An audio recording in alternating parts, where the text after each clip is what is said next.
my family. Cut me off for not lending my drug-addict cousin money. Now I'm wealthy and watch them struggle from a penthouse they can't afford. I'm a 27-year-old guy, and I've always been the quiet, dependable one in a family that thrives on chaos. While my relatives chased drama like it was a family tradition, I kept my head down. My parents used to say, family is everything, especially when times get hard. I took that to heart, maybe too much. I thought that if I just kept doing the right thing, they'd see me, respect me, maybe even love me for who I was. But then there was Tyler.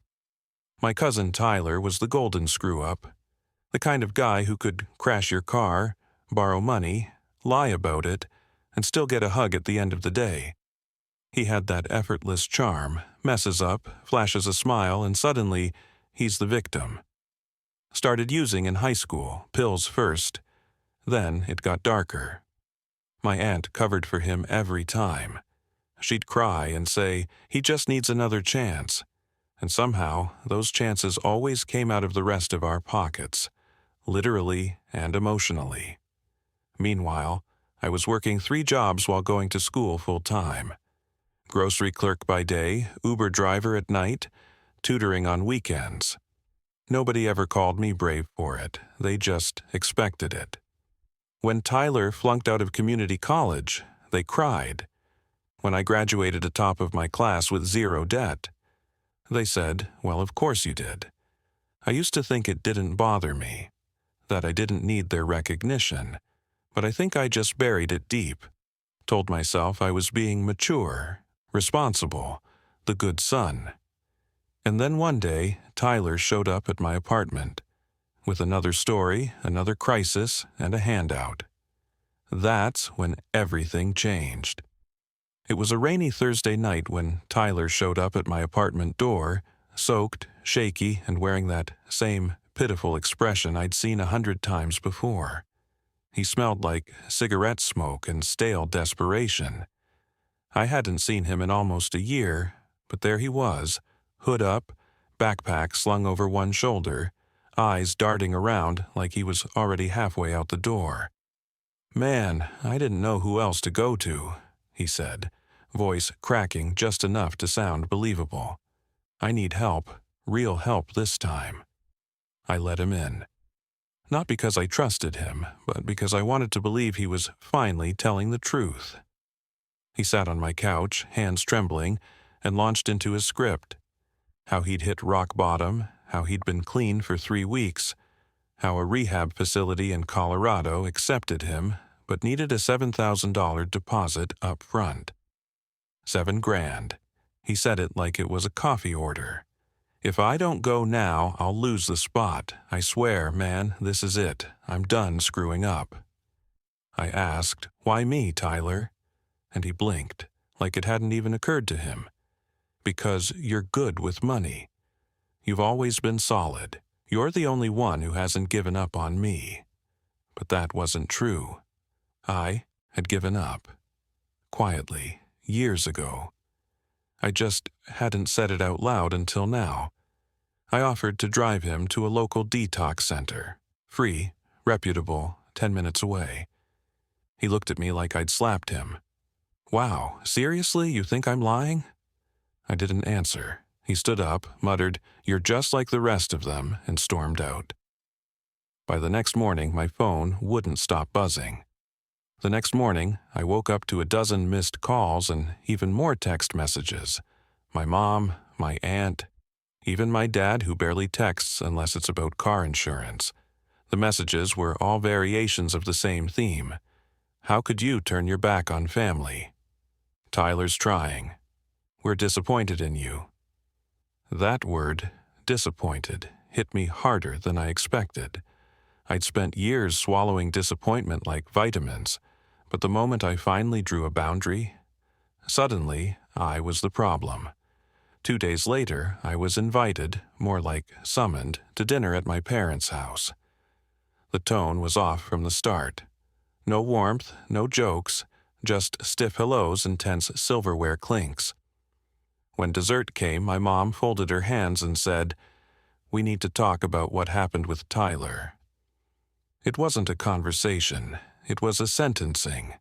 They all took turns, my mom, dad, aunt, even my little sister, talking about how Tyler had made mistakes, how he was trying to heal, and how I was being heartless.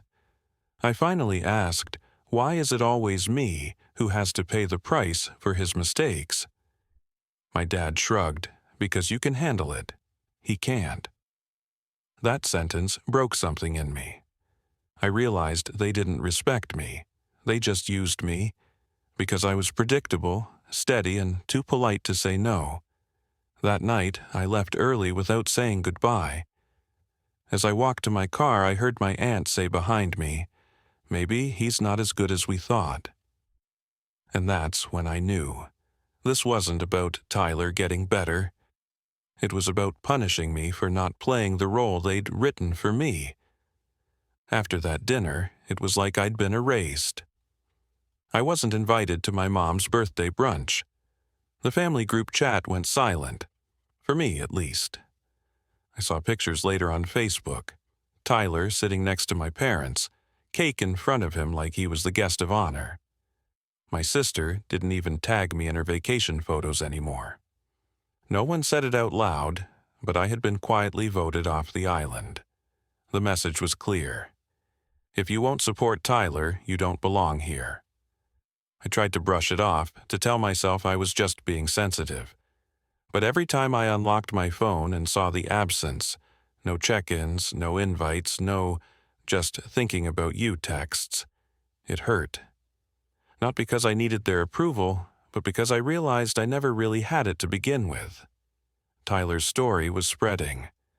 According to my aunt, I'd abandoned him in his darkest hour.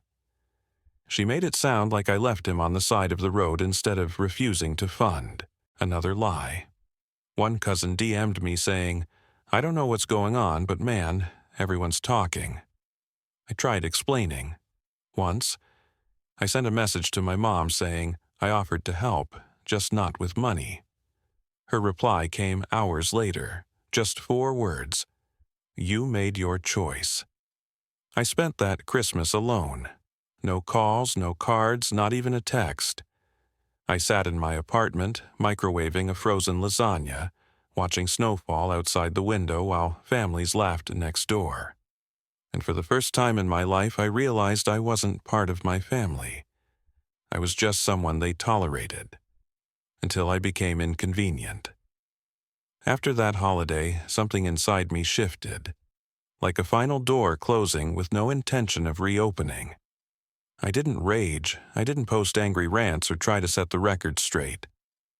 I just went quiet, mute, detached. I threw myself into work like a man building a life raft from scratch. Tech consulting by day, managing online clients by night, and flipping thrifted electronics on weekends. Every spare minute became fuel. Every ignored call became motivation. I deleted the family group chat. Muted my mom's number, unfollowed Tyler and my sister on everything. It wasn't anger anymore, it was self-preservation. There was a peace to it, in a strange way. My apartment, once filled with background noise from people who barely understood me, became a place of purpose. I started sleeping better, eating better. I lit candles at night, played soft piano playlists, and found solace in the sound of my own breath not being interrupted. I also started therapy. For years, I thought being the responsible one meant never needing help. But my therapist told me something in our second session that stuck. Responsibility isn't immunity from harm. I remember just sitting there, staring at the floor, feeling those words land like bricks. For so long, I thought love was earned through usefulness. If I was stable, they'd stick around. If I gave enough, they'd value me. But when I stopped giving, they didn't just pull away, they erased me. And still, I kept going. Because even though they'd cut me off, I was starting to realize maybe that was the greatest gift they could have given me. It started as just another client contract. Nothing flashy, just a struggling startup looking for help optimizing their back-end systems. They couldn't pay much up front, but offered equity instead. I almost walked away. I'd been burned before, and Tyler's voice echoed in my head like a ghost. Come on, man, it's a risk worth taking. But this time, something told me to bet on myself. I signed the deal, just a name on a PDF, no fanfare. 6 months later, they got acquired, and my tiny piece of the pie, it turned into $893,000. I stared at my bank app like it was a hallucination, sat on my hardwood floor for a full hour, just breathing. I didn't cry. I didn't scream. I just exhaled, like I'd been holding my breath for years and didn't even know it. The first thing I did was pay off my student loans, all of them. Then I paid off the last of my car. I didn't buy anything flashy, no new watch, no wild trip. I just wanted quiet victories, the kind that couldn't be stolen or twisted. I moved to a better neighborhood, upgraded my apartment, hired a financial advisor and started investing like my future depended on it. Because it did, and still, I didn't tell a soul, not my mom, not my sister, definitely not my aunt. Because I knew exactly what would happen if they found out. The second they smelled success, they'd come crawling back, hands out, voices soft, acting like the exile never happened. So I kept building, alone, in peace. And for the first time in my life, not one part of me wanted their applause. 2 years after that deal, I signed the lease on a corner penthouse overlooking the river. Floor-to-ceiling windows, heated floors, a rooftop gym. The kind of place I used to drive by and think, people like me don't live there. Now I did. The doorman greeted me by name. The concierge remembered my coffee order, and every night I watched the city lights blink beneath me like a life I'd built pixel by pixel. I kept the decor simple, warm wood tones, steel accents. One single photograph on the wall, me, at 16, grinning in a cheap graduation gown. No one else in the frame. I didn't invite anyone to the housewarming. Not a single soul from the life I left behind. I wasn't angry anymore, just uninterested. I'd built this home for a version of me that had gone unnoticed too long. The boy who shared bedrooms with cousins while Tyler got his own. The teenager who fixed leaking pipes in silence while the adults screamed about helping Tyler heal. The man who gave and gave and gave until he bled out on the inside. One afternoon I stood on my balcony, sipping coffee, watching the street far below. The wind was quiet, the sky soft. I could hear faint jazz playing from a neighbor's window. And for the first time in my entire life, I didn't feel small. I didn't feel guilty. I didn't feel like someone's backup plan. I felt like a man who had taken everything thrown at him and built something untouchable. But just when I started to believe they were gone for good, my phone lit up. A number I hadn't seen in over a year. Mom. I stared at the screen until the call went to voicemail. Then it buzzed again. One new voicemail from Mom. I sat down before I listened. I don't know why, but something about her voice still hit a part of me I hadn't sealed off yet. Hi, sweetheart. Just checking in. I heard you're doing well. I hope we can talk sometime. I miss you. No apology, no acknowledgement, just a soft attempt to reopen the door like she hadn't slammed it shut. I didn't respond. An hour later, a Facebook message came in from my aunt. Tyler just finished rehab. He's really changed. We're all so proud of him. Maybe you could talk to him. He wants to make things right. Right, like he hadn't turned my entire family against me. Like they hadn't watched me drown in silence while they cheered for him from the shore. Then came the friend request. Tyler. Along with a message. Heard you're doing big things, man. I'm proud of you. I know I messed up. Let's reconnect. That was the moment I knew. It wasn't love. It wasn't guilt. It was radar, bloodhound-level sensitivity for success. They could smell it on me now. And like clockwork, they came sniffing around. I didn't block anyone, not yet. I wanted to see what they'd try next. 3 days later, my building's concierge called. "There's a woman here, says she's your sister, wants to come up."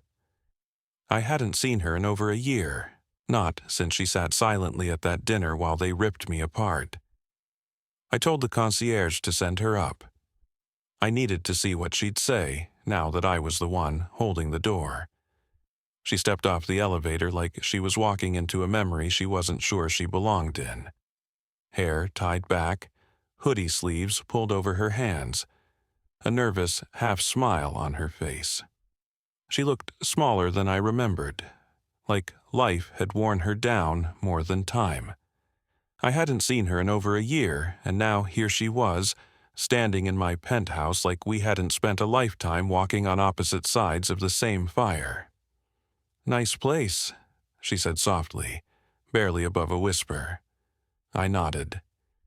"Didn't think I'd see you again." She sat on the edge of the leather armchair, eyes darting toward the window, then back to me.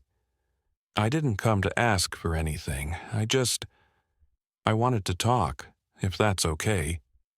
I let her speak. She told me things I hadn't expected to hear, that our parents were in debt, serious debt, that they were struggling to hold on to the house, that Tyler was living back home, trying to stay clean, but still hadn't gotten a job, that they had hoped if I became successful, I'd eventually come back.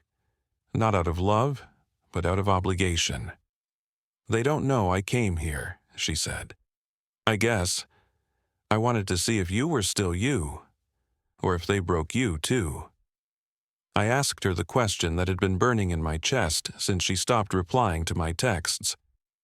"Why didn't you defend me that night? Why didn't you say something?" Her eyes welled up. "Because I was scared of becoming you." She wasn't trying to hurt me. She was just telling the truth. And somehow, that made it worse. I nodded slowly and stood up, walking toward the window. I could feel her watching me, waiting for an answer, a reaction, anything. But I didn't speak. I just let the silence do what words couldn't. A week later, my mom texted again. "We're all in town for the weekend. Dinner?" That was it.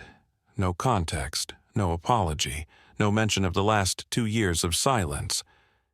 Just an invite, like we were all still playing. Pretend. I don't know what possessed me to say yes. Maybe curiosity. Maybe the final strand of me still hoping for acknowledgement. Or maybe I just wanted to see how they'd handle the version of me they never thought I'd become. I booked a table at the rooftop restaurant in my building. Classy, quiet, no drama allowed. I wore a tailored black shirt, the kind my mom once said made me look too serious. Let her see serious now. They arrived in a group.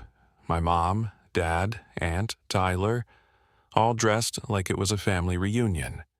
My mom's hug was too tight, too rehearsed. My aunt teared up immediately. "We're so proud of you," she gushed, like she hadn't helped exile me. And Tyler, he reached out and shook my hand like we were old college buddies. "You did it, man. I always knew you would." I didn't flinch. I didn't bite. I just smiled and said, "Glad to see you're okay." Dinner was civil. Almost eerily so. They complimented the food, talked about the view, made small talk like strangers who used to share blood. But I noticed it, how their eyes lingered on the watch I wore, the server who knew my name, the key card I flashed at the elevator. They weren't here to rebuild trust. They were here to measure what they'd lost. When the check came, I paid it silently. No one argued, and when we said goodbye in the lobby, I didn't invite them up. I smiled, held the elevator door open, and let it close without looking back. At first, I thought that dinner was the end of it. A strange, quiet goodbye. But less than a week later, the email started. The first came from my dad, an attachment labeled Proposal Draft V2. Inside was a full breakdown of their mortgage situation, ballooning interest rates, and a polite spreadsheet-colored request for a $60,000 loan to help keep the family home. He even included bullet points on how I'd be repaid over the next 5 years. No emotion, just math. Then came the text from Tyler. Yo, man, I'm starting this fitness thing, real clean now, just need like $15K to kick it off. I can send a pitch deck. A pitch deck? From the guy who once asked me how to spell entrepreneur. My aunt left a voicemail 2 days later saying, now that things are good again, maybe we can all go in on a little investment property, keep it in the family, you know? Family. That word was becoming a currency they only used when they needed something, and I finally realized I wasn't their son or cousin or nephew. I was a bank, a safe, a last resort emergency fund with a pulse. In therapy that week, I sat across from my counselor and said, I don't know if I'm being cold or just finally seeing things clearly. She looked at me and asked, do they miss you? Or the benefits of being near you? I didn't answer. I didn't have to. Because I already knew the truth. They weren't trying to reconnect, they were trying to collect. It was supposed to be a casual catch-up, just coffee with an old high school friend named Mark, someone I hadn't seen in years but always respected. He worked at a rehab center in the city, ironically the same one Tyler once claimed had saved his life. We talked about career paths, burnout, life after 25. Then, somewhere in the middle of talking about family, I casually said, you ever work with my cousin Tyler? He said he was at your center a few months ago. Mark raised an eyebrow. Tyler, last name? I told him. He paused, then shook his head slowly. Nah, never had anyone by that name. Not in the last 2 years, at least. It felt like someone poured cold water down my spine. I pulled up the texts, Tyler's timeline, his story, his whole redemption arc. The one my family clung to as proof that he was changing. The one they used to guilt me back into their orbit. Mark looked at the screen and gave a small, regretful nod. Hate to say it, man, but we get this a lot.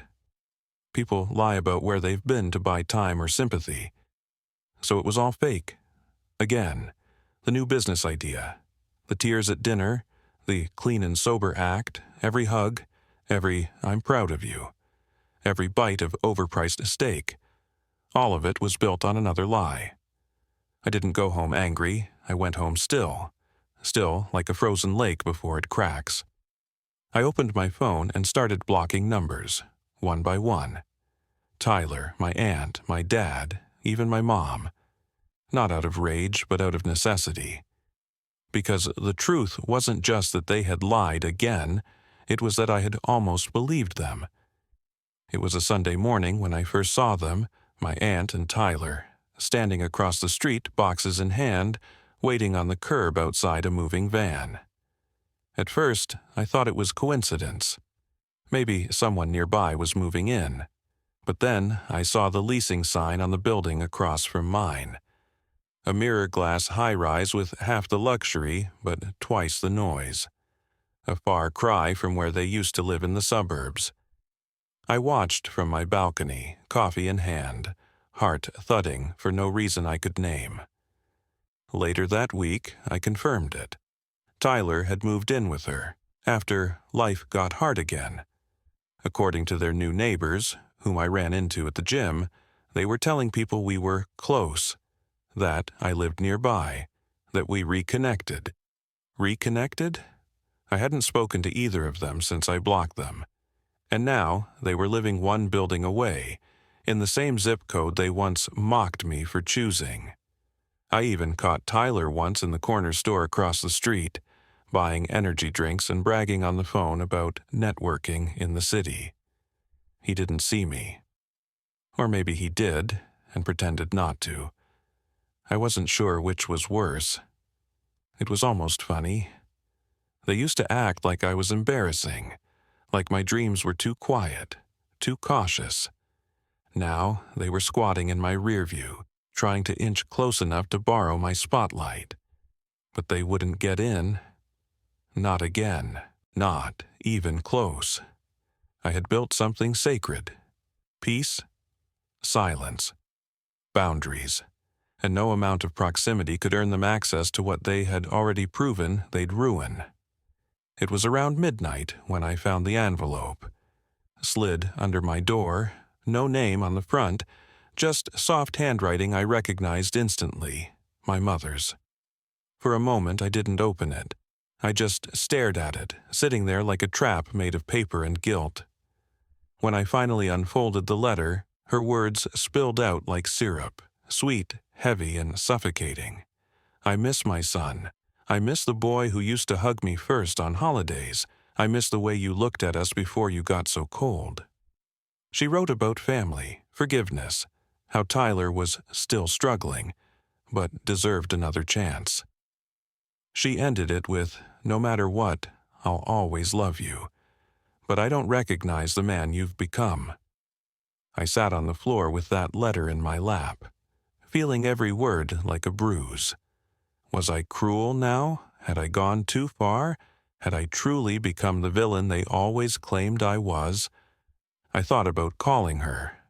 Thought about opening that wound again, just a little, to let something in. But then I remembered the look in her eyes. That night they all ambushed me. The cold disapproval, the silent agreement as I was voted out of my own family. Where was that mother when I needed defending? When I was alone at Christmas? When I was drowning in work and silence and never got so much as a "how are you?" I picked up the letter and slipped it into a drawer. Didn't tear it, didn't burn it. But I also didn't answer, because I finally understood something I never dared admit before. Love without respect is just manipulation wrapped in memory. I didn't respond to the letter, but I did respond to the ache. Not by crawling back, but by building forward. I started mentoring a few college students, kids like me, first gen, overlooked, always the responsible ones holding their families together with duct tape and silence. I donated anonymously to a youth recovery nonprofit, the kind of place that actually helped people like Tyler pretended to be. No Instagram post, no speech, just action. Quiet, powerful action. Because healing doesn't always look like revenge. Sometimes it looks like choosing where your energy goes. I still lived in the penthouse. Still drank my coffee by the window every morning. But now I started each day asking a new question.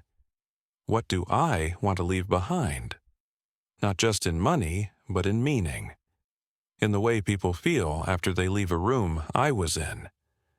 Legacy doesn't start when you die. It starts the moment you stop letting people take pieces of you they didn't earn. So I built new routines, volunteered on weekends, spoke on mental health panels for young professionals. People started saying things like, "You make me feel seen." And that meant more than any forced apology ever could. They still lived across the street, still walked past my building sometimes, but they never came up again. And the truth was, I didn't hate them. I just finally loved myself more than I feared disappointing them. That was my real inheritance. Not the trauma they passed down, but the boundary I placed in return. These days, my life is quiet in the way I used to beg for. No slammed doors, no whispered betrayals, no guilt hiding in hugs. Just soft jazz in the morning, the scent of fresh coffee, and floor-to-ceiling windows that remind me how far I've climbed. Sometimes I see them, my aunt, Tyler, even my mother, passing by on the street below. They don't look up. Or maybe they do when they know I'm not standing at the glass. One time, I saw Tyler waiting outside for an Uber, glancing at the building like he belonged here, like proximity could substitute for connection. They're still in that rented apartment, still behind on rent according to a building friend, still telling people they're rebuilding.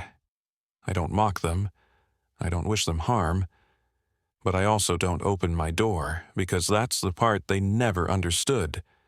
This version of me isn't fueled by revenge. It's protected by peace. Forgiveness. I gave that quietly, years ago in therapy sessions and early morning runs. But access is earned. And they lost that privilege the moment they weaponized my kindness and called it obligation. Now, when I walk into my lobby, the doorman greets me with a smile. When I ride the elevator to the top floor, I press the button with no hesitation. And when I unlock the door to my home, this sanctuary I built from everything they tried to break, I walk in alone, but never lonely. Because freedom doesn't always come in the form of confrontation. Sometimes it comes in the form of silence, of peace, of watching those who once belittled your dreams stand beneath them now.